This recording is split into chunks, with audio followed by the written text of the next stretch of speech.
Okay, I am live. Who you gonna call?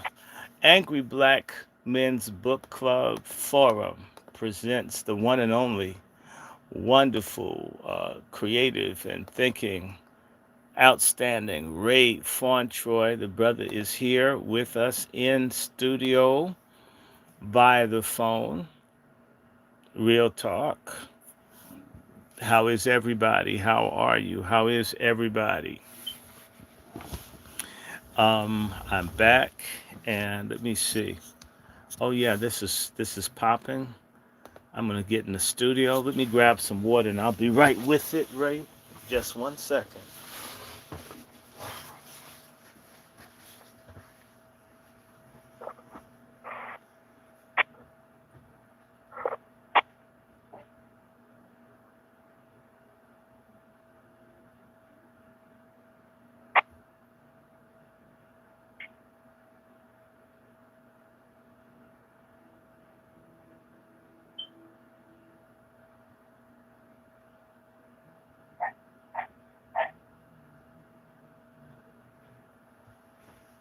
Okay,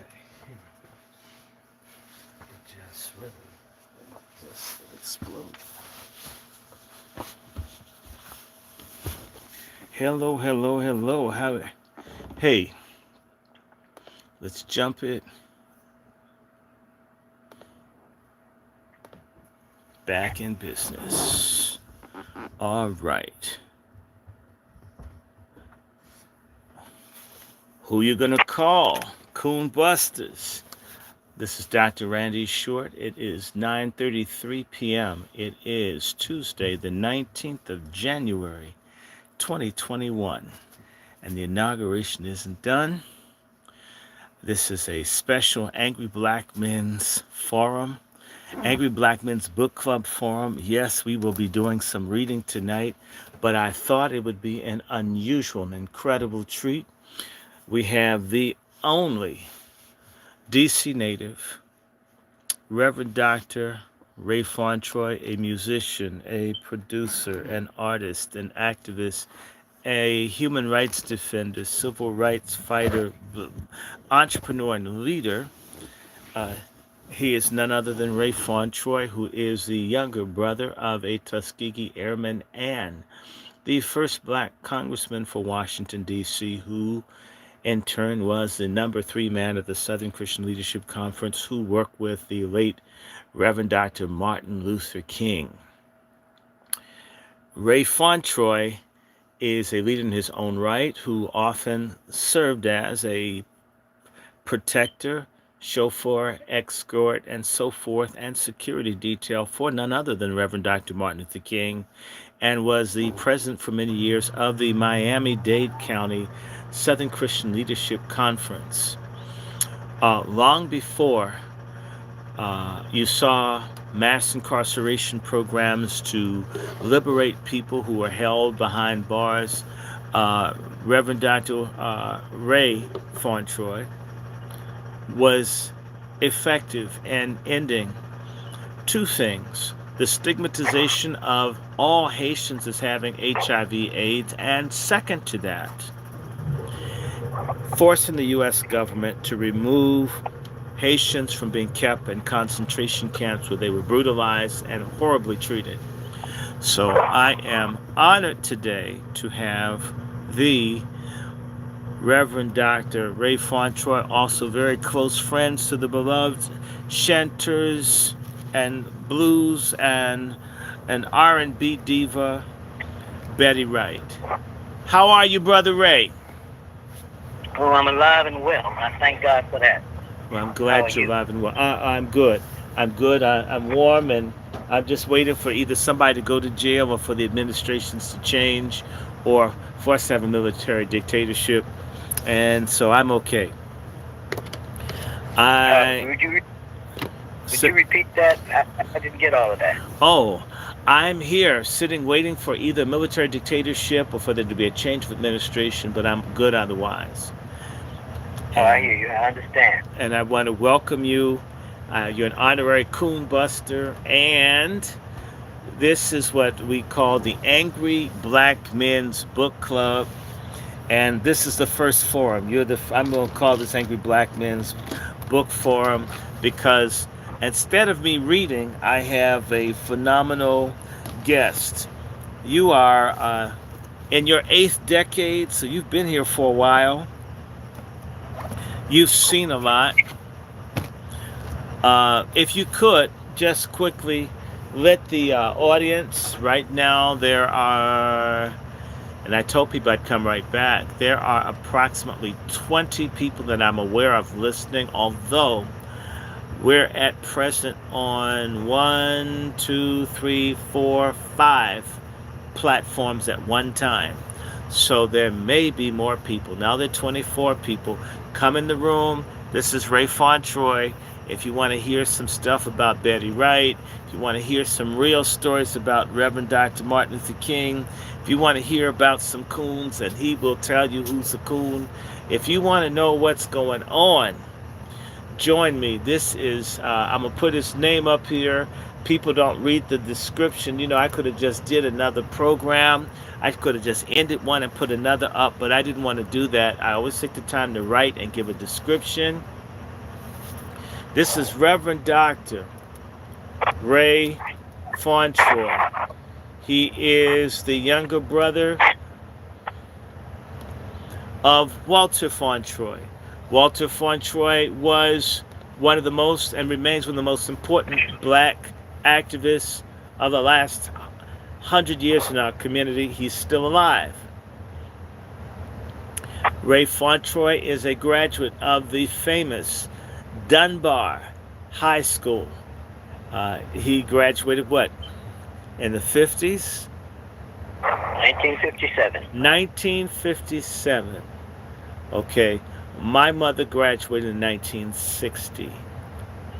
So, Ray, you went to Dunbar with my aunt, whose name was Josephine, who I think you knew. Josephine Lancaster. It's a long time ago. I don't remember everybody, but Yeah, no, you'd remember her. Um, she, if you remember I Love Lucy, I love Bootsy. the show, yes. Oh, I don't know. I don't. You never saw that show? I don't believe that. I may have seen it, but it's been a long time. I've been Okay, through so many shows, all so right, many wars, all right. I'll leave it things. alone. And you had a brother that served in the uh, Tuskegee Airmen, and of course, you even used to periodically drive Martin Luther King around. Since we were celebrating Martin Luther King's birthday, let's just kick this off. How was Martin Luther King to you? What kind of man was Martin Luther King? He was a powerful man, a strong man. Uh, he took a lot of stuff. He did things that I would never have done. And one of the things that I recall most is when they had the march on Selma. I was supposed to go.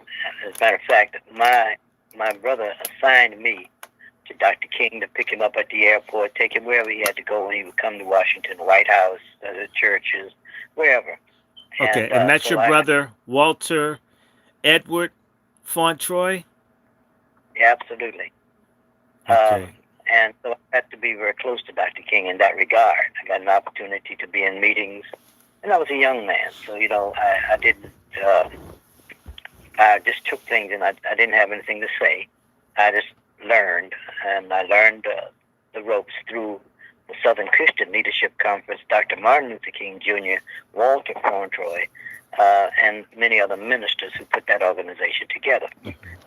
So I've been very fortunate and blessed to have been in the company of these men.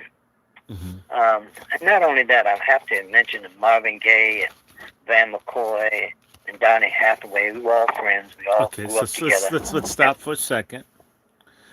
Now, Marvin Gaye's brother. Did you know Frankie Gaye? I knew the Gay family, yes, Okay. absolutely. Now, what you need to know is that Marvin's mother was my grandfather's cousin. You know how all we people in D.C. are related to each other. We just don't We're all always. We all are. Yeah, we're all related, and we just have to learn to love and respect one another, Mm-hmm. and do unto others as let them do unto you. Mm-hmm. That is our mission. Van McCoy. Here's Van McCoy. We started the Starlighters right there in the. I don't know if you all remember the group, the Starlighters, right there in Dunbar Auditorium, because he was in the choir, I was in the choir. Bernard Wisnut, Paul Comedy, What about and Covey? Was Covey the one that wrote Chain of Fools? I know he used to sing with people. Now, was he someone that you knew? we knew him, but he's not. He wasn't, He's not in our from group. D.C. He's from Yeah, someplace else. we knew him, but that was just about it. These Now, were the people that I grew up now with. Marvin From went to what, Eastern High School? Not Eastern, but no, Western, which would have been no, Central High School. no, no, he went to Cardozo. But they changed the name. Cardozo wasn't always the name. Oh well, that was when the white folk had it. Yeah, when the white people had it. So when did it become Cardozo? When he started going? Yeah, I guess it was 54 somewhere in there. I Okay, don't so they remember changed the name from Central to Cardozo. Okay, fine. So Marvin went to Cardozo. He didn't go to the same high school as you. No, no, no. But we would sing. We had a troupe that came out of Dunbar, led by Dr. Captain William Rumsey. Oh, stop. Hold it. Wait a minute. Okay, guess what, Ray? My mother used to sing with that group with Rumsey. A lot of people did. A lot of people did. We came. We would have a bus, and we would go to reform schools, hospitals, old folks' homes. We all performed Okay. for them. So yeah, my mother was in Yeah. the same. My mother was in the same. Probably traveled with you. My mother used to sing with Rumsey. See how small the world is. So let me see. Now Rumsey. Now, did you know Harvey Fuqua? Or did you meet Fuqua? Yeah, I did. I met Harvey. As a matter of fact, I spoke with him a few years ago. Um, and I hadn't. Yeah, Didn't he? he was. Didn't he Never die known. about 2010? Yeah, it must have been somewhere around there. It's been a long time. Okay. But So Marvin, let me stop and help the people understand. Yeah, I know who Marvin Gaye is. Van McCoy, who Ray Fauntroy made reference to, is one of the creators of disco. His best known song is "The Hustle." Do the hustle. Da, da, da, da, da, da, da, da, da, da, da, da, da, da, da, da, da, da, da. Okay, and then he's one. Now you mentioned Harvey Fuqua is from a group called the Moonglows, who had a big song called "Sincerely." Sincerely was ripped off by a white female group called the McGuire Sisters, who had one of the biggest records in recording history when they did Sincerely. One of the members that joined up with Harvey Fuqua, who later went to Motown, was Marvin Gaye. Who else was it in this group of famous people? You mentioned another name. And you all started, you were in a group at Dunbar High School, the Starlighters, with Van McCoy. Let me put the name up yeah, here. Okay, so Van McCoy, and you went to school together. I didn't know that. And Van McCoy oh died about 1975. He died young. It was amazing. yeah, 79 it was. I'm sorry. And we started the Starlighters there in that auditorium. I later broke away from the group and joined another group called the Ambassadors. So some of the listeners might remember them. Shirley Struthers and Leon Barber and Sloan Blocker. We had a strong group. Matter of fact, we were stronger than the rest of them. We won the talent shows and all that back in the day. At the Howard But Theater, or where did you perform? we performed at the Howard Theater at 16 years old. We won the Jackson Lowe Talent Show, which was held over there at the Republic Theater, Lincoln Theater, one of those two. Right. And we won. We win most of the contests that we played. We were in. Mm-hmm. But it was a great time in my life where I learned the the music as much as I could at that time, I should say. The music industry. We were on stage with Gladys Knight and with a group called the Heartbeats What about and the others. I mean, Clovers? Did you know the Clovers? yes, we did. I did. Yeah, I knew the Clover. They were older than we, but they were. We looked up to them They should along have with the been Heartbeats. big. They should have been big when you were in high school. Were They they should have cool. the Oh Clovers? yes, yeah, Yeah, the Clovers and the was Clovers are from D.C. definitely and You part of the doo wop era. Yes, well, they Uh, and see most people don't know that D.C. the Clovers were like the Temptations in terms of doo-wop at one point. Let me do a song, a but piece of that. What's it? it You was know? doo wop was Okay, was you know the real. song they used to do. One early morning, when I was walking, I met a woman. We started talking. She had me over for a few nips. But all she had was mint juleps. One mint julep was the cause of it all. They had that song, and there was another song. You the cutest girl I ever did see. Sure do you like your peaches, wanna shake your tree, lovey-dovey, lovey-dovey all the time. Oh man, Line come them on. up. Y'all used to jam on that. Now you can't tell me. I love that song. And what's the other song? Uh, What's that song? Do do do do do do do do. This is what we're doing for blowing your top. Oh, I'm just a poor young boy. And it's and these girls about to drive me wild. You know them song? The way they rock and shock and call me Angel Child. I mean, the Clovers were bad. The Clovers were Well, bad. I love them. yeah, we had a lot of dynamite groups back in those days, and that's why I had so much, and still do, so much respect for James Brown, um, Sam Cooke. The stories that we don't know about these men Talk who about Sam decided. Cooke for a second. Well, what I loved about them, him, Sam Cooke, James Brown, Otis Redding, they weren't going to take any more of this white dominant stuff. You Hmm. know, they were stealing our music. You write a hit, you come out with a hit. Next thing you know, the white boy got it, and they don't play. They wouldn't play our music on the white stations, which were the largest stations with the largest listening audience. Hmm. Hmm. And so we had to, we did our own thing, what we call the Chitlin circuit. We, did all the black clubs and nightclubs and the like, and black radio stations. Hmm. Uh, So WUST and places like that you would go to here in yeah, DC. WOK and UST, they were our stations there. These other stations that came along when they saw we were really, black folk were buying, so they had to shut us down, and the way they did, they just came in, bought us out, and I, started using our music. I have a And question. Do you remember the two events at about 10 years apart? The students at Howard University had protests on U Street in 1944 about segregation there. And are you familiar with that, Paulie Murray and these other people from Harvard Law School that were yeah, protesting? I remember, but I was just a kid, a baby at that time. Um, and I do remember that there was some, confusion. I didn't know what it was, of course. Okay, well, what But that about the Brown case? That's 10 years later. Do you remember that? You would have been in high school when the the what? Brown versus Board of Education case. Yeah, but my attitude then and now is that to hell with them. We don't need their education. We need to educate ourselves and to speak the truth to our people. Well, we have been in their system. We've been miseducated, lied to, and lied on. Hmm.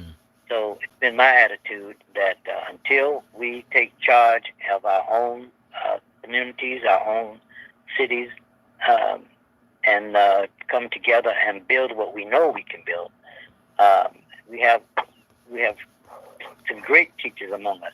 Hmm. We've got great institutions Hmm. among us, but we have not learned to finance our own cause. Right.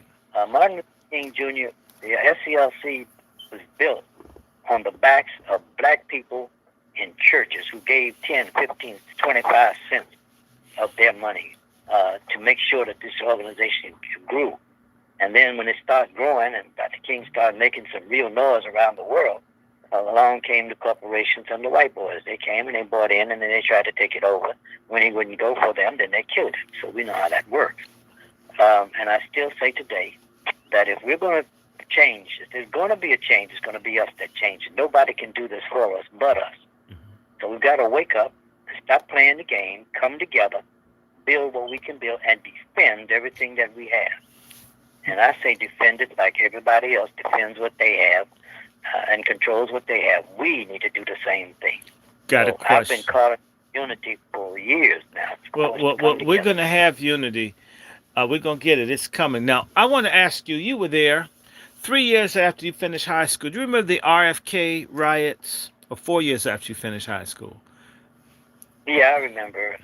You know, we were having the riots every week with these football games, these basketball games. We were fighting like crazy. And, you know, it wasn't anything new. What was new was we were getting to stand up against these white folk who were getting obnoxious, and they still are. So, you know, yes, I remember that. Okay, let me break this down to the people listening. They would have what's called in D.C. the All-Star Game, where the best football teams in the city would go to the stadium. I don't know what they called the stadium then. It was renamed for President Robert F. Kennedy later. What did you call the stadium then? National Stadium? What was the name of the stadium then in '61? I don't remember. You don't remember? Yeah, we've been calling it RFK for so long. So for anybody old that corrects me, please understand I'd like to call it the original name, but the Washington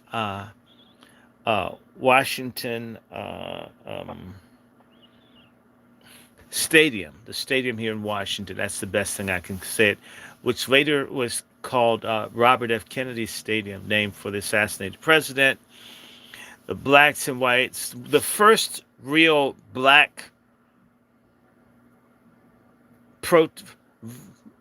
aggressive pushback against racism in the country occurred here in D.C.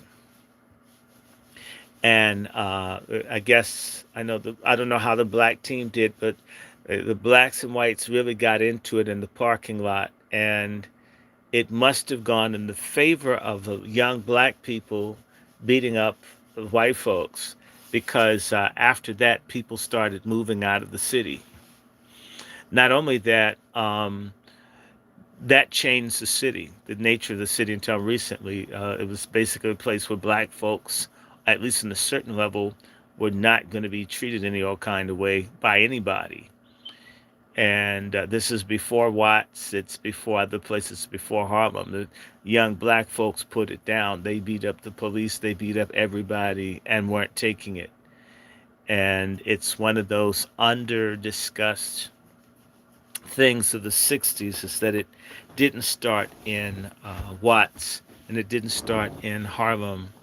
It started here, when people says, you're not going to treat us any kind of way. Not only will you not, it started way before that, right? Because it started when, for example, in South Carolina, in North Carolina, and Georgia, and Mississippi, blacks had enough this Ku Klux Klan mentality that felt that they could come do anything they wanted to do, and then lock you out of life. Mm-hmm. So it started before that. What happened in D.C. With the division, the manufactured division among our people, we started discriminating against each other. You know, you're light skinned, you're dark skinned, you're a Baptist, you're a Catholic, you're a Muslim, you're Pentecostal. All of this that we used against us. Mm-hmm. And we did not pay attention to what was happening to all of us. Mm-hmm.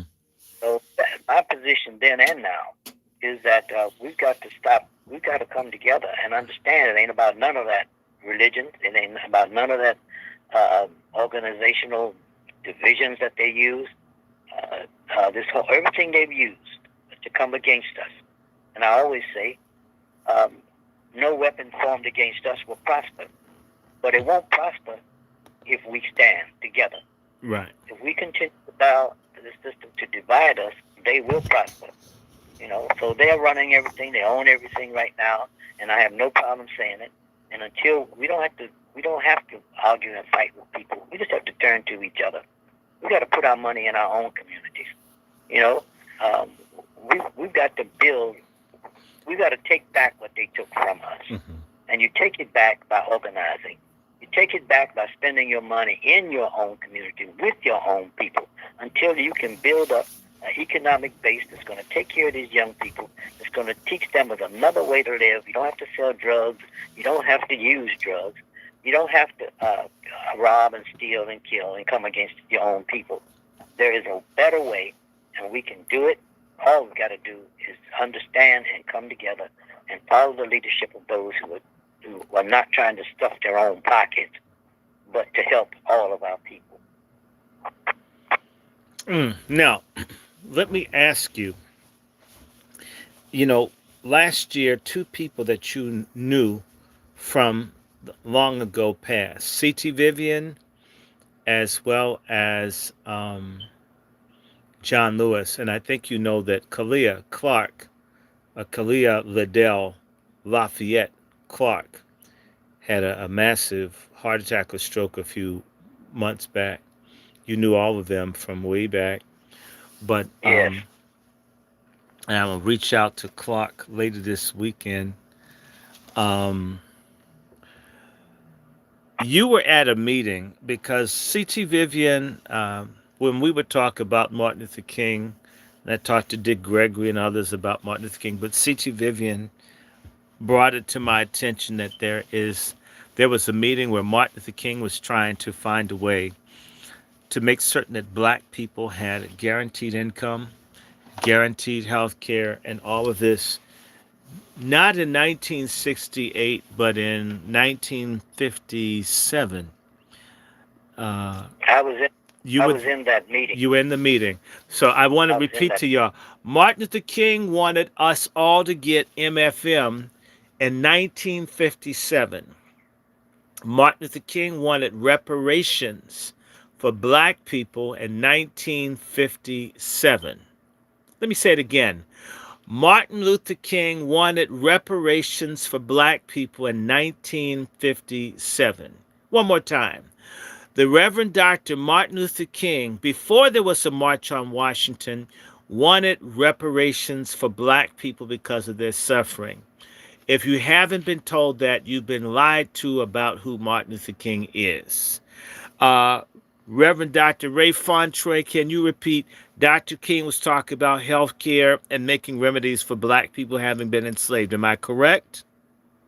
Well, yes, you're right. But what the basis of the issue was at the time, um, and one of the gentlemen in that meeting, I'll never forget his face and what he had to say, but I cannot remember his name.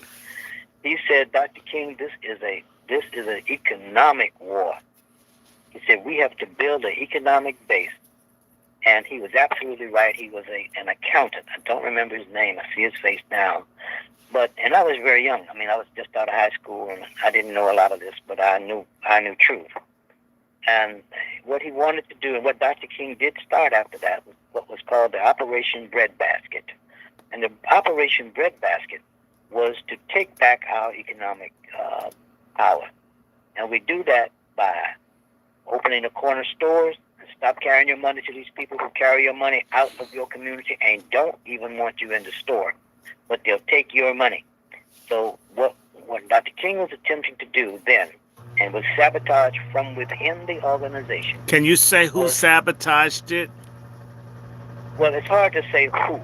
Can you But we say knew that there some were of the factions. people? Can you say some of the people that sabotaged it? Well, I don't have a problem because I'm not afraid to deal with this, because I think that people need to understand why we're in the condition we're in. We're in the condition we're in because one of the reasons, I should say, is because there were backstabbers in our organization that took the word out of the organization to the enemy, got paid for it, okay, and assisted in keeping us down. At that time, in my opinion, my personal opinion, it was Jesse who Jesse. was the real Jesse as the Jesse Operation Lewis Jackson. undermined Yeah, Operation Breadbasket, at least from your standpoint? that's from my opinion. And now he wasn't the only one. There were others, but I don't There were remember others, all of but them. Jesse is the one Yeah. that you can remember. Now, I just had a gentleman to say to me tonight, in the previous conversation, that you have to get along with the people who are in control, and you have to play the game with them in order to get something. Well, that's a mentality that I loathe, because anybody who plays the game with the enemy, as far as I'm concerned, is the enemy. You have to have your own game, and I, there's I, nobody I can touch our agree. game. I agree with you. Yeah, And now, look, y'all, what what the doctor's saying is that we got to have our own, and what people are saying to him, that same old simp coon boule thing, that you got to go along to get along. And by the way, you know who went along to get along? The Jews that went to the concentration camps. We don't need to go down the same way. no, we're not. We're not going down the same. We're gonna fight this time. It's not gonna be the same crap they did before. They're gonna come and take you out your house, rape your wife, and kill your children. No, that ain't gonna happen. These young brothers. Betty Wright said something to me before she died. She Betty said, Wright "You said know, something to you. yeah." She said, Ray, these young. She said, our generation would die for freedom, but this generation will kill for freedom, and that's exactly what it is. It's about time. You stand up, and as I said back in the day, when the deacons of defense stood up, we all should have stood up, but we didn't. So I'm hoping this time, if they decide to come that way, that we all stand up. Do you There are know who more I of us. spoke to this morning? Who I called before 7 o'clock this morning? No idea. I called Chuck Hicks this morning. Okay. You know who I'm referring to? No, tell me. Chuck Hicks's father started the Deacons for Defense. I literally called him this morning. You need to meet him if you don't know him. I'll send you his number today. Yeah, no problem. He's I'd a love very to. good brother. His name is Chuck Hicks. His email is Mr. Black History. He's a very good. The Deacons for Defense, you guys, was a black paramilitary militia to defend black folks down in Bogalusa, Louisiana. And these folks had Hold machine guns and everything else, and they didn't take any mess off nobody. And they used to provide protection for the people in the Congress of Racial Equality, known as CORE, or Martin Luther King Southern Christian Leadership Conference, um, as well as SNCC. Now, for all of you You that know, are on the YouTube feed, hold on one second. If you want to help what I'm doing, because I'm going to have Chuck Hicks. I just asked Chuck, whose mother's house they tried to set on fire within the last few years. Show you how vicious they are. His mother's 92 years old. For anyone that wants to bless the Randy Short channel with the Angry Black Men's Book Club Forum and Coon Busters, my Cash App is Dr. Randy Short. Dr. Randy Short. The D is capitalized, the R in Randy is capitalized, the S in Short is capitalized, and people should not worry. If you have a buck, a buck is good if that's what you are willing to use, because I want to do more than just talk. And by the way, I need to let everybody on this conversation know I am headed back south on Saturday. I don't know how many transmissions I'll do. I will be back meeting with farmers and other people planning for what we do in 2021, because it's not planning time yet. But to meet with the Ag First Kentucky, which is a black cooperative established last year in Russellville, Kentucky. So if you don't see me, don't worry, I'm not sick. I want to do more than run my fat black mouth. I want to actually do something. So if you don't see me, know that I'm doing something and it isn't just for me. However, doing for oneself is good. Now, let me again say to you, Reverend Dr. Ray Fauntroy, who's friends to Betty Wright and knows all of the R&B stars, a veteran of the Chitlin Circuit, a veteran of the Civil Rights Movement, and all of that. He is a wonderful man, an intelligent man, a man that went up against President Ronald Reagan when he was at his peak. One of the most powerful white men that has ever existed is Ronald Reagan. And this little voice you're hearing made the President of the United States bow.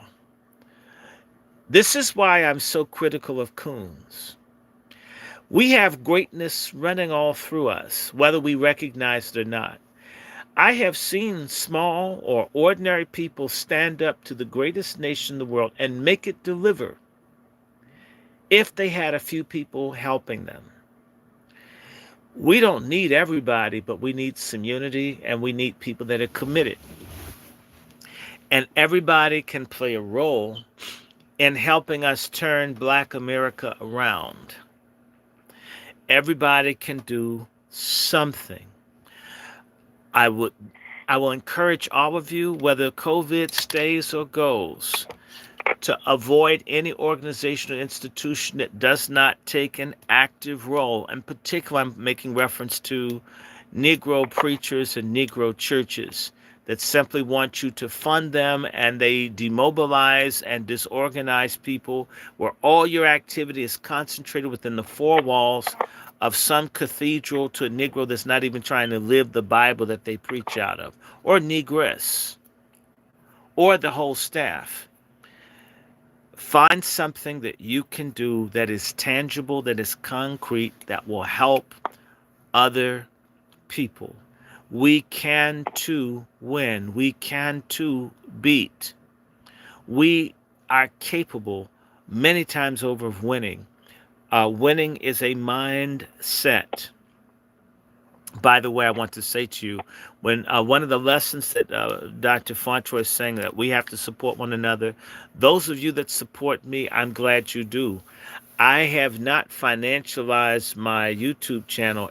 If I had, they would have shut me down weeks ago. They have a real problem with folks who don't ask them for money. The only reason that this platform is up is because I haven't gone to them, because the minute they give me something, they tell me what I can and cannot talk about. Don't worry, I'm going to BitChute. Don't worry, I was talking to friends of mine, one who has a server and another one who's buying a server, and we're going to have our own voices on platforms that are ours, that don't have to worry about how we communicate. I just want to let you know that, yes, I do talk a lot, but I like to do. And I love this man, Ray Fauntroy. We have to have him back. He is a great man. He is a significant man. This is just the beginning. Let me see. I'm going to probably shut up and let him talk for 20 more minutes. I know that you need to rest. Am I correct, Brother Ray? And if you do, I'm going to let it go for 20 minutes. I'm going to stop. And I'm going to see if I can reach back out to Brother Sam, because I have another legend. But I have sent you Sambaya's phone number. And I'll make certain I'll send it again. I want you to call him, Ray, because you and him know each other from Harlem and from all around. And as you know, I like networking people. Folks are terrified of networking. They're terrified of folks who bring people together. You don't even have to be a player. And I want to say to any of you out there, you don't have to be the black spokesperson or the figure or the face, but if you could get 5 or 6 people together to do something positive, and then they know another 5 or 6 people and so forth, it will build. We don't have to compete with people who had a 400-year jump on us to be where they are, but we have to start somewhere and start quick, fast, in a hurry. Brother Fauntroy, keep going.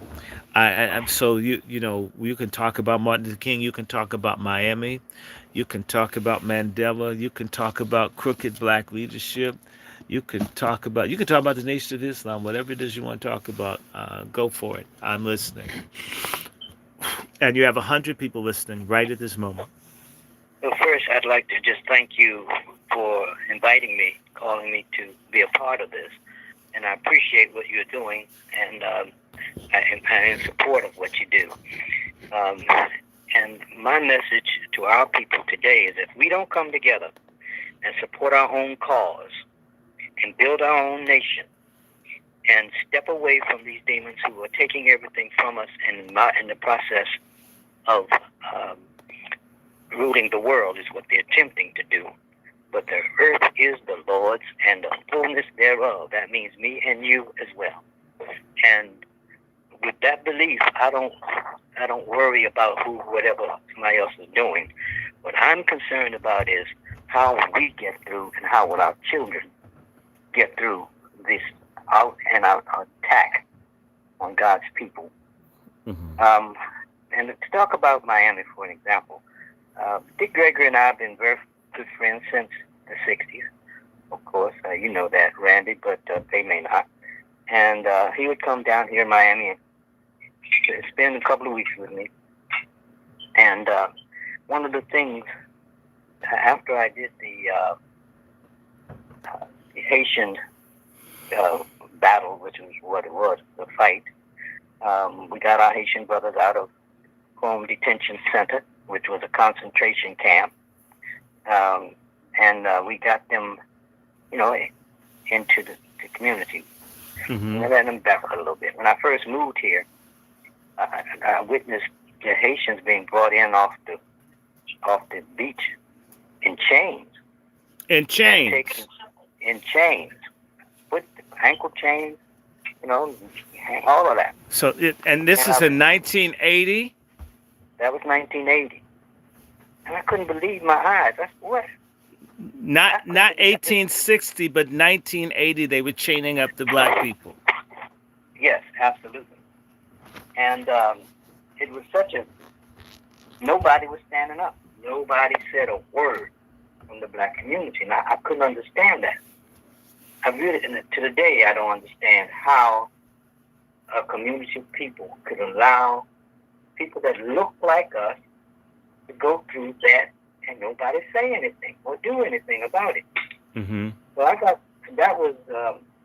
hadn't been here a year. I got here in December of '78, and I had gone through a couple of things. I've been the executive secretary for the NAACP. Executive secretary for the National NAACP or the Washington NAACP? No.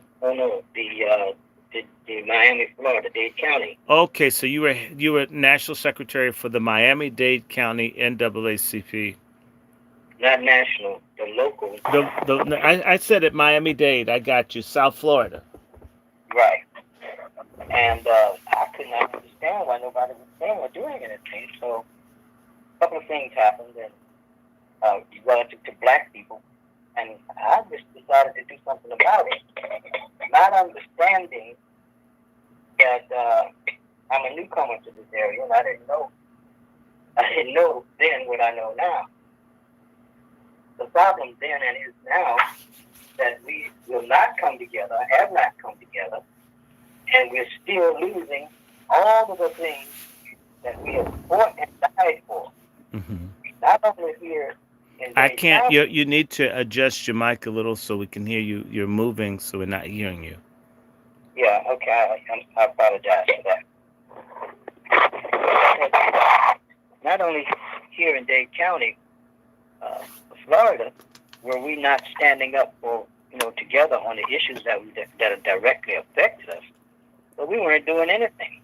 And so I did some things and caused some problems with the NAACP, of course, and wound up, in big trouble with them. But I stood up against the system that was oppressing us Mm-hmm. in such other people saw it and they wanted to do something, but they did not know what to do. Okay, now tell me something. The NAACP, so were they just taking people's money and having big freedom fund dinners and ignoring the suffering of black people? Is that what you're saying? Just raising Well, raising money and bullshitting? What were they doing? well, let me put it like this: there were a lot of things going on among our people that were not being addressed. We were being raped. We were being murdered in jails, hung in jails. The Arthur McDuffie situation, Yeah, no response. let me stop right 1 second. Arthur McDuffie was a black, I believe, insurance agent who was a Right, veteran who right. was killed by white Latino police, beaten to death very brutally. And there was a riot in Liberty City in 1981. Was it 1980. 80? When, in fact, when President Carter went down there, the people threw bricks and bottles at the presidential motorcade. I remember that. There were many, what, about 17 people or more killed down there? There were 18 people murdered. 18 people murdered. And yes, he was a Marine. 15 of them were black people who Okay. had done nothing, standing on corners, just standing around. And drive-by shootings came and bang, bang, bang. Wow. I I went to Janet Reno. And Janet Reno is the big, tall, unattractive, praying mantis looking lesbian. What was her position in Florida then? She was the attorney general. Attorney General for Florida. Okay. No, no, for the United States. Not them. She wasn't. She wasn't attorney general of the state then. She was, okay, so she's Attorney General for Southern Florida or something, or? You know, the dates and escaped me. So That's, but you went to Janet Reno. It's okay. We you know, can, people can look she it up. she was a state attorney. She was a state attorney State's general. attorney. Okay. Yeah. So I went to her and I exposed the police, the people who were riding around shooting out people on the streets. Nothing was ever done about it. Hmm. No investigation, no arrest. Hmm. I was the only one saying anything about it. The only one doing anything about it. Stop for 1 second. Stop for 1 second. He's the only one. In fact, this is something I want to say to everybody listening. This man, who's not from Miami, who's from Washington, goes there, recognizes that black people are being mass murdered, and he's the only one that speaks up. Not even the families who had the victims. I want to talk about the cowardice and the bullshit in our community among, in particular, religious and civic leaders that don't ever speak up or do anything no matter what, unless it's their family being harmed or hurt or killed. And I want to say this to you, everyone listening. Ray's not going to say it because he's a big man. But I'm going to say this about black people when he talks about unity. Nobody's going to die for your asses anymore. Very few people are going to risk theirs. In fact, the more that people make one or two people lose everything they have to speak up for people who won't speak up for themselves discourages things from doing anything but getting worse. And Ray, I've never dealt with what you've dealt with, but I know what it's like to be the only person to say anything. When I don't even have really, I didn't lose anything. I could just shut up. It's a despicable trait in simp black men and pork chop feminist black women that atrocities, murders, rapes can occur, and the people who are directly connected say and do nothing. It, it's all it does is encourage the beast to keep coming. And it also is very distressing to people like Fannie Lou Hamer, who I think you probably met in 64 or 63. When did you meet Fannie Lou Hamer? It You're around 64 when you met Fannie Lou Hamer from Mississippi. People like Fannie Lou Hamer that often died young, a lot of times they died out of broken hearts. Why is it just me? Why is it just me? I mean, a lot of black folks who could live good, have a lot, have sacrificed for a huge mass of people who are sorry as hell. I'm just going to say it. Sorry. They won't even back you up when you go to bat for them. And it's a very lonely place when you might see a person do something that you don't agree with or talk to someone that may have even, I don't know if it happened to Ray, but I've seen black folks who've been standing up who end up facing losing property or being foreclosed on. They lose everything behind helping other people. And a lot of black people, I'm just telling you, a lot of our people are sorry as hell. They're free riders. They'll sit back and watch you die for them, and they wouldn't even give you a cup of ice water. And as a result of that, like you said, Betty Wright said that there's a generation that will kill for freedom. I want to say this to you, and I want you to hear me clearly.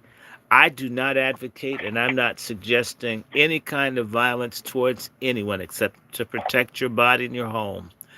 But when a movement comes to a people that want their freedom, when you won't get on code, when you are stupid and selfish, you increase the likelihood that when people say they want change, they'll be willing to even take your life to get it because you're in the way. I beg you to not be in the way of change. I beg you to get on code. There may come a time in the future where you're going to have to be braver than what you're prepared to be. You may have to make a risk or sacrifice. You won't always get to ride off the suffering and blood, sweat, and tears of other people. And in other communities, once people turn a corner where they realize the price of freedom, it's both a beautiful and ugly thing simultaneously. It's beautiful that people are going to get and want better. It's ugly in what they may have to do to attain it. The more of us that do what we're supposed to do as we're able, the easier the transition to making things better comes. Those that obstinately and stupidly stand in the way are begging for a generation that's willing to clean house within our own ranks. And without sentimentality, I used to do this in my class. Let me give you a very simple example. As a teacher, I was told I couldn't criticize or be sharp on lazy students. Or they'd run and complain, he criticized me. So instead of me doing it, I let the millennials be the evaluators of the work of their fellow peers. Do you know the millennials, the young ones, they were 100 times harder than I was towards their own peers? Do you understand that there's a generation that's come up that's harsh and sharp, that's not having it? They're not having it with people in our age group and older, and that they will run a truck over us to get what it is they think they've got to get, and it doesn't mean anything to them. We need to get on code. When you were a baby, Ray Fauntroy, W.B. Du Bois, maybe it was before you were born, gave a speech at Howard University titled The Meaning of Progress. And he talked about the need for black people to sacrifice and to collectively sacrifice for group gain and uplift. And at the end of the speech, he says, if more or less you're not willing to collectively work together, his comment was, remain hogs, stay pigs, stay dogs, if you won't do what's necessary. And that is a principle that is as true as time. That if we don't do better, it doesn't get better. I don't care what liberal feminists you're swirling with, or how many interracial affairs you've got, or how many brands you have on your ass from which or that Greek letter group or organization. If we don't do better than what we're doing now, we are damned. Keep going, Reverend. You're absolutely right, and it's just like nothing has changed since that day. And we've had so many speakers and leaders who've spoken out, but the people haven't moved. The people haven't done their part. The leaders can only guide you, only tell you what they feel. You have to be willing to step out and do what has to be done. The power is in the people. If the people don't move, there's no power. That's right. So what's happening is that we're still following the enemy. We're following the enemy. We're doing what the enemy wants us to do. Right. Uh, and we won't get anywhere that way. We will suffer. Our children will suffer. Right. And our people as a whole will suffer. Now, everybody knows that we are the majority on the planet. There's no question about it. There's never been a doubt in my mind who was the majority. And when they started calling us minorities, I went straight to the sky. I said, they got to be crazy. Washington, D.C. at that time was 80% black, if not more.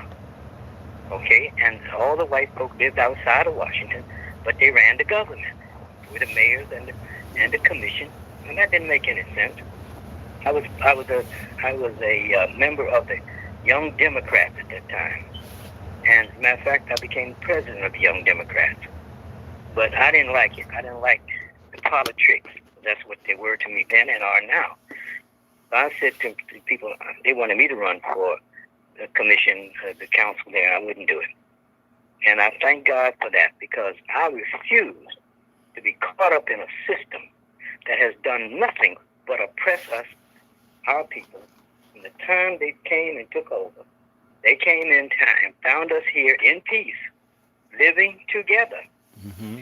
And they came to kill, steal, and destroy. That's exactly what happened in the United States. And I say that to say this. I couldn't figure out why I could get no support in Miami for what was going on. I mean, people just wouldn't show up. They wouldn't, contribute to anything. Wanted you to go big, Budweiser, and the rest of them, I wouldn't do Hold that. on. You're saying people wouldn't show up and wouldn't help and wouldn't participate, but say it differently, Doc. You mean until something hurt them personally, then they'd want you to do something. This is what I found about black folks. They're so Well, selfish and petty and pathetic and apathetic. They will not join or band together because they don't want you to get something that they don't get. But when they get raped, beaten, or mugged, then the whole world is supposed to stop and support them, although they support nobody. And then they have an attitude that there's not an infrastructure to shield or help them in their time of need. Now, is that what happened? Or was it that people handled their own business and didn't come to you? Because the way you said it, it's that people wouldn't volunteer, wouldn't give, wouldn't donate. But please tell me I'm wrong, that folks didn't come to you as individuals when they had a problem. Help me. Am I right well, or am I wrong? no, you're not wrong. But what it is, I learned later, that it wasn't that they wouldn't come. They didn't feel the pain. If it That's wasn't the them, same point. there, That's the same point. yeah, It's but the same point. there's another part to that. And the other part is the people here in Miami, Florida, at that time and maybe now, were mostly immigrants. The black people were blacks from the island who did not experience what we had experienced here in the States. Okay, so But these black, are non-FBA, or I use the term DAFTA, which stands for Descendants of Aboriginal and Forcibly Trafficked Africans in America. That's my term, DAFTA. I love it. There's also ADOS and FBA or B1, Black American. You understand what I'm saying? So you're saying that all these foreign black people, the people that, have come over recently, they, they were good with however things were. They didn't have a problem. Everything was great in They could America. what I understand, they could not understand why we didn't have anything, why we were drug addicts and homeless and ignorant and all of those things. Hmm.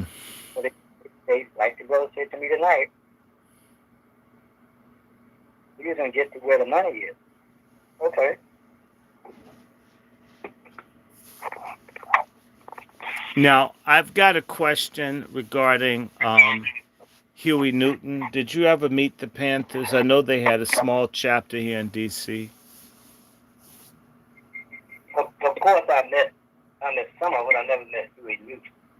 Mm-hmm. I never met Huey, but we all had the same ideas.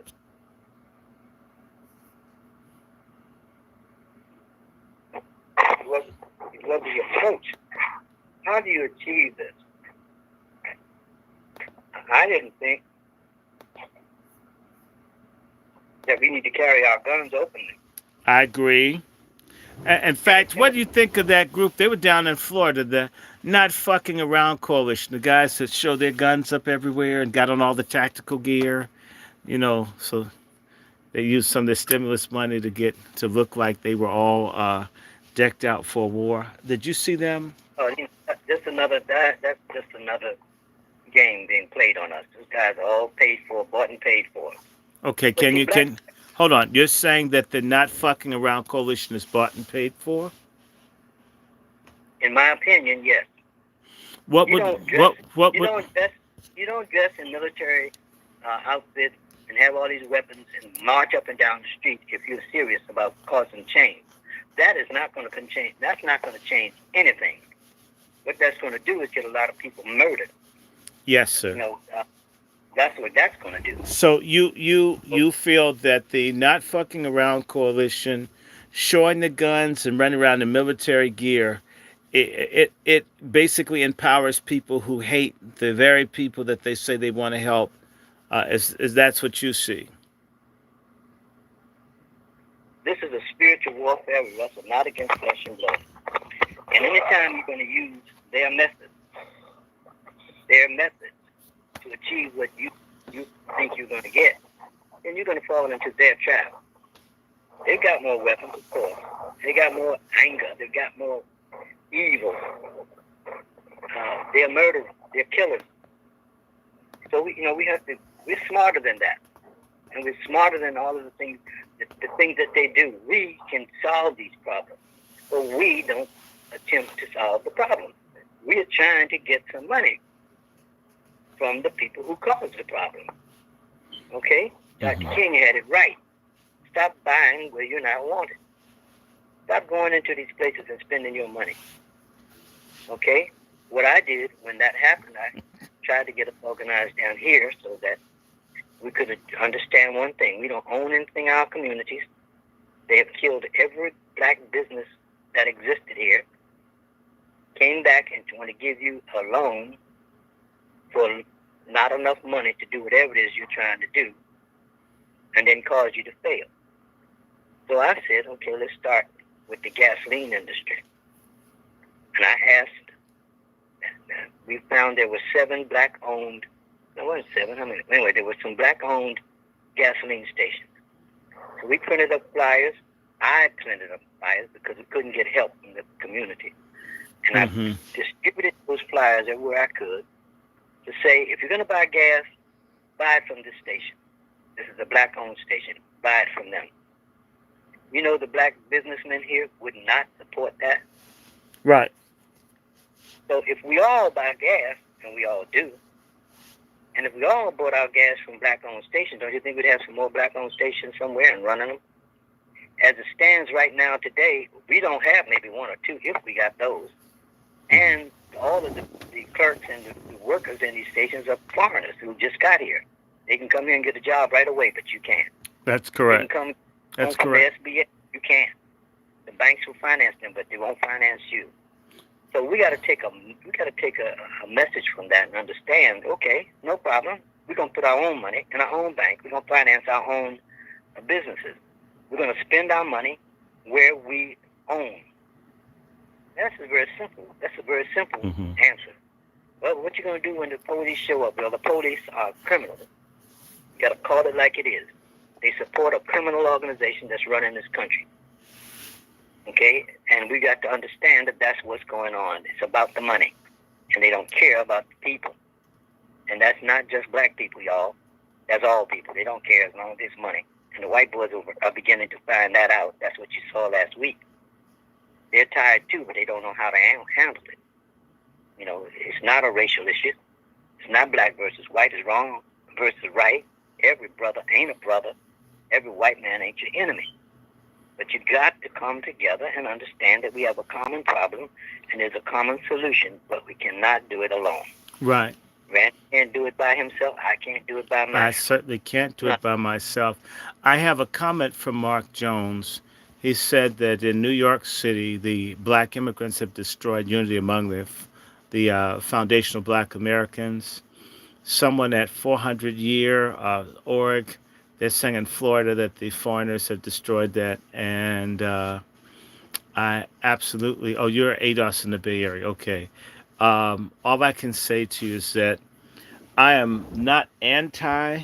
I got a call today, it's funny, from a woman from Congo who's making progress doing stuff to help people in Congo. My mother helped her. Do you know, I stopped speaking to her because I was putting stuff on my Facebook page dealing with coons. And this African woman began attacking me after my mother saved her ass. I'm just saying. Never done anything against, never criticized her country, but she put her mouth in uh, my thing, and I stopped talking to her. Now she finally got someone to give me a number, and I don't deal with her much. I'm gonna have to sit down and tell her face to face that this thing that you did, where you come from, it makes enemies for life. Why would you think it would be different here if you did it to me? If I'm fighting for something for black Americans, I'm not bothering anyone from Congo. Why would you see to put your mouth in it? What possessed you? I've never tried to take only help you. Why did you need? You should have shut up instead of getting in it. And we have to learn how to be a people. And I am a reciprocal conditional Pan-Africanist. I don't run after people from anywhere but here, and I don't even beg coons. I don't want to be unified. When you talk about unity, there's unity and there's junity. Junity is what we typically have. I'll get into that in another conversation. I don't want junity. I want unity. Okay, and unity doesn't require that many people. Oh, you were put in Facebook jail for calling John Lewis a coon. You should have called him a queen, too. By the way, you knew John Lewis. What's your take on John Lewis? Oh, good. I got my little chicken, y'all. My John Lewis chicken. I'm John Lewis, the homoerotic chicken of the forest. I want white acceptance at the expense of the sovereignty and self-determination of my people. Plus, I like bending over with fine white men. Okay, it's your turn. John Lewis. What about John Lewis? Well, John Lewis fought one of the strongest battles we've had in the country when people was really asleep. Okay, that's in the 60s. Huh? In the 60s, I'll give him. I'll give John Lewis anything he wants up until 1970. But the problem is 1970 is 51 years ago. Now, after 1970, what's your thought on John Lewis? Because he's told us a million times, I got beat down at Edmund Pettus Bridge with Martin Luther King when the police, and he forgave the policeman that beat his ass too. This stuff is damaging. So, I mean, I know that he was great getting beat, back then. But now, he's no longer with us. But after 1970, uh-uh. That's where a lot of younger people, no disrespect towards you, can't stand people in your generation, Elder, because they want us to remember before practically we were born and give them honor and credit to what used to happen, which is fine. If I'm in a relationship and I used to be faithful to my wife and pay the bills like 10 years ago, if I've cheated for 9 years and brought her VD, should she still keep me and honor me as the same person when I cease to be the effective person? Well, I can only say this. Those of us I can't hear you.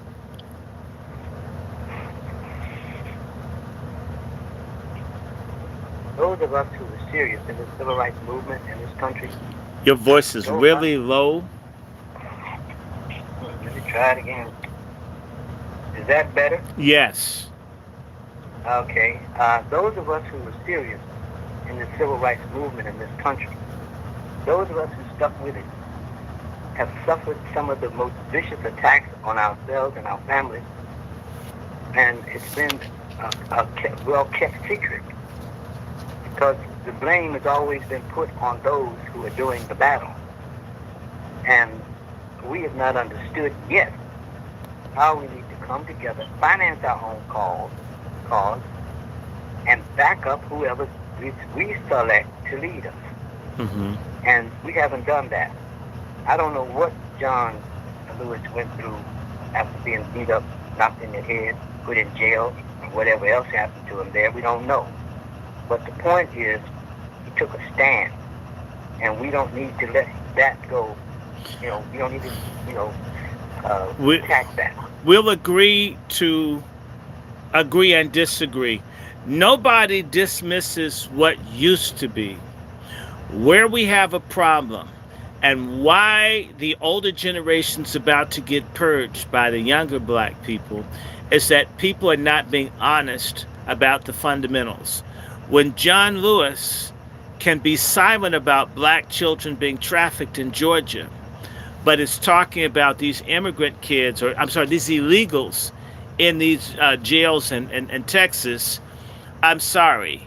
It makes people from your generation look like enemies to we younger black people. And a decided enemy when people refuse to see that we're not taking away what people used to do that was right. We're talking about what they're doing, part of my language that's fucked up right now. And we're saying, give us a break. So part of why we don't have the unity, one reason, is there is a lack of a willingness to hold people accountable, irrespective of generation, whether they made a contribution that was major years ago. If you're messing it up now, you need to step down and being in a position of leadership. You should take care of you, get rich, whatever, but don't facilitate other people pressing us. And to the extent that John Lewis pushing this LGBTQ and these illegals and this other stuff on black people is treason. You are old enough to remember, because it's in your generation, the head of France was named Marshal Pétain. Marshal Pétain was the leader of the French when they were conquered by the Germans. He was a major hero in World War I. But when World War II came along, he was down with the Nazis and even having his own people killed to cooperate with the Nazis after his people were beaten. And so to this day, Marshal Pétain doesn't have the full complement of respect among French people because he was heroic in the teens, and then he became a collaborator with the Nazis who killed and persecuted French people. That is the situation by which we see John Lewis.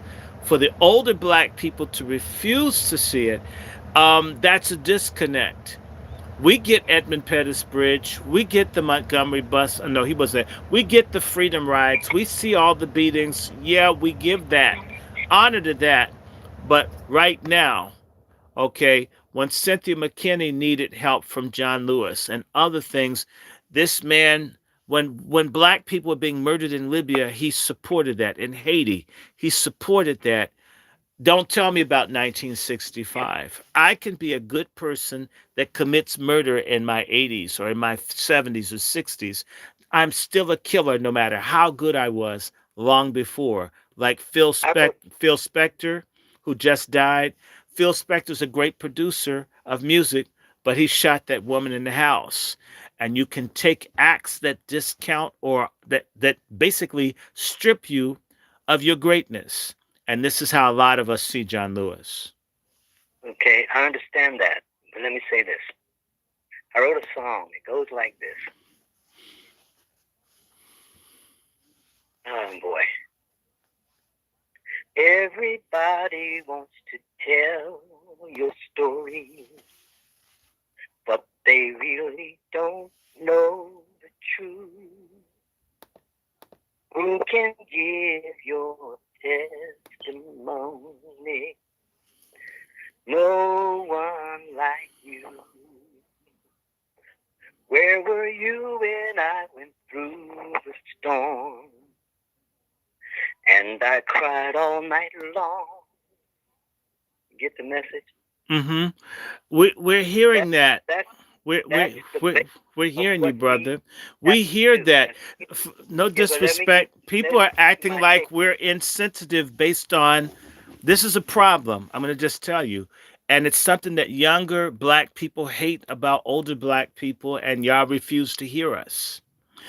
We get the suffering.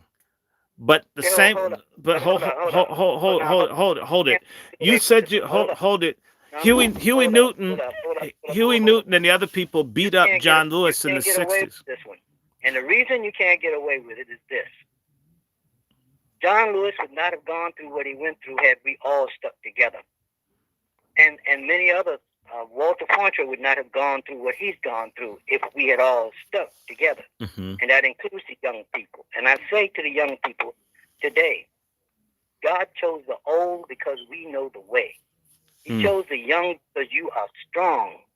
Mm. And you can't make it without us, and we can't make it without you. Well, there's So a we must. but we have a We, problem, Doc. I have encountered because I'm a generation or two behind you. My experience with a lot of the older people is they felt that they didn't need us, and a lot of folks will agree with me that we were because you weren't there then, you don't matter now. And the problem is that my hold on, point to you is hold that it, hold it. I didn't say you like this. I'm saying many, and this is a real problem that folks don't want to deal with. They can't hear, you can't talk to them. In fact, no disrespect, these older generations are imperious. They have no concept of how unfair that they are around this. And the problem is, my generation that's been tyrannized by the older two generations, I turn 56 next month. We're headed towards being old, and we've been blocked by that attitude. We haven't taken root in what we were supposed to do, elder. So, what happens? We're going to die, say, next 5, 10, 15 years because people live about 70 years. What happens is the generations of two or three that are behind me would never had people in my age group and do what they were supposed to do, and subsequently the group behind us didn't do what we're supposed to do, then the failures continued. But the difference is this group that Betty Wright said that they don't mind killing. What's so amazing to me, because I've watched this with my own eyes, what's been demanded of me is so much more deference and respect for older people than what's demanded of someone that I'm 20, 30, 40, 50 years older than. And I've seen this in families where the parents are really hard on their kids, but they dote on the grandchildren, the great grandchildren. We can't afford to do that politically, where we crush the generation closest to us and then we lavish the two further down. Because as a result of having done that, the wisdom when this generation that's somewhere between, say, 80 or whatever, 80 plus to about, say, 65, when he they won't be die, here. when they Won't be here. die, the younger, the generation just behind them won't have it. won't be in a position to pass it. And that's part of But the problem right now. job. But you see, that's what your job is. That's what my Oh, job is. I'm We doing gotta, my job. we That's got, why we we gave got John to Lewis wake them up. hell. But you And, wake them up with positives. You wake them up with positives. You have to teach them. You have to let them know that what they've been taught is a lie, Mhm. and they need to know who they are. They need to know the power that we have as a people. That's one of the things I said to Dr. King. And I said when I used to go with them throughout the South to the churches where people would have no shoes, would have coveralls, and no shirt and tie like we had. We were shirt and tie. You go to church, you gotta have a shirt and tie on. And they would, it just blew my mind to see the realness and to see the faith and the truth that was in those churches. So I said to Dr. King, I said, Doc, the problem as I see it, our people don't know who we are. We really don't know who we are. We're trying to be like this oppressor. We're trying to dress up like him, look like him, act like him, talk like him, and do the things he wants us to do. Trying to be friends with him. He is not a friend. Okay, he's a murderer and he's a killer. He takes everything that you have, Mhm. and if you, the only one that will stop them is you, and Mhm. you must take the stand. You must stand on your own 2 feet and stare them down. Okay, Mhm. now just to be honest with you, that happened here. That happened here. We had 50,000 people in the street one time. Y'all probably never saw it up there. I got pictures of it. At one time, saying enough, enough, and that's how we got them out of Chrome Detention Center. But after that, they got out of Chrome Detention Center and sided with the money. Well, we want to live like everybody else, and and they kicked us out. So right Mhm. now, the African Americans, those who the descendants of slaves here, and those who were indigenous who were born here and were here when these conquistadors and these pilgrims showed up, we were here. And for those people who have been disrespected and murdered off, um, there has been no education. Some of these kids don't know anything about our true history. Why? Because they've been going to schools that teach lies. They don't teach them the truth. Mhm. George Washington was the first president of the United States. Lie, But you know big what? lie. You know what they're really teaching young people now that isn't white that I'm concerned about? They're teaching them John Lewis. That's Yeah, what they're I teaching them. that's They're allowing. absolutely that's Well, that's that's allowing, absolutely frightening to me to teach John but we Lewis are as allowing it. Are that's allowing it. mm. We are allowing them to teach it, and we need to Oh no, stop them. we're not allowing, our generation isn't allowing the John Lewis thing. Well, They we they need your they generation to get organized and bring in other people. And it ain't just your generation; it's all of our generation. And we need to tell the truth about those who went before us, but to the point where we can do better. And we have to teach these kids to teach the truth and Mhm. come out of this. I don't. I'd raised my two boys at home. He educated them at home. I had to finally send them to mixed schools when they got in ninth and 10th grade, but they were so far ahead of the others. My point is, until we decide to raise and teach our own children to stop playing these church games where they follow the curriculum of the system, you have a curriculum. Teach your own curriculum. Let your children know who they are. Let them know that we were the richest people on the planet and still are, but we don't know how to use our money. Well, We give it away. now I tell you what I'm going to do.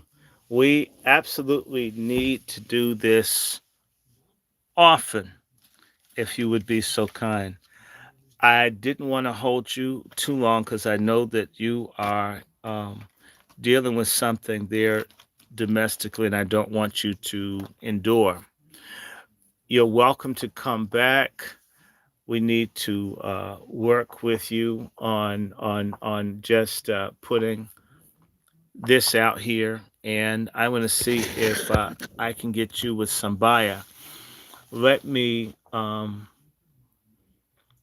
just thank you. This is everybody listening. This is the voice of Reverend Dr. Raymond Fauntroy of Washington, D.C., who now lives in Miami-Dade County and is a fighter, a musician, artist, human rights defender, entrepreneur, father, and all of that.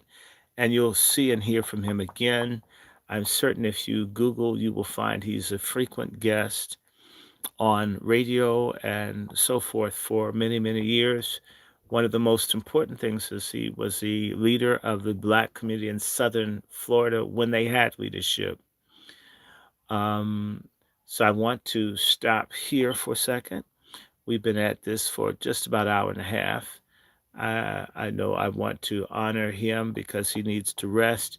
I'm going to see if I can pull up my next two guests. Thank you, Reverend Dr. Raymond Fauntroy. You must come back again. We must have more conversations. Well, I'm looking forward, my brother. I appreciate you. Mhm. And I hope that you will continue your work. Oh, And yes. we should speak. God bless you and have a good night. God bless you. Good night.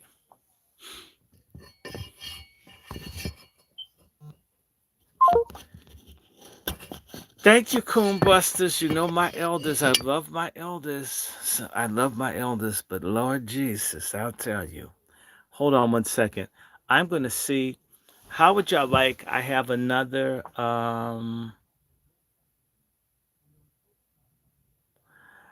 I want other people to be in touch. If you ever want to reach, if you've got platforms to have Brother Ray on, let me know. You have. Where is it?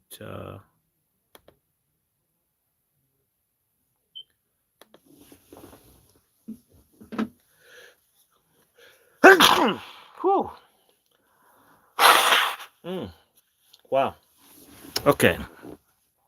I need to put anybody that wants to reach Ray, you can absolutely email me. I don't hide people from one another, and I'm going to see if I can get another guest. I'd like to do another program if at all possible. How would y'all feel about that? Let me see. It is 10:58. I can have another person on within 10 to 15 minutes. How do y'all feel? Y'all want to do another segment? I've got some other people. In fact, let me call Chuck Hicks. I'm going to stop here on YouTube. Anybody on YouTube here, you can go and follow me on the stream.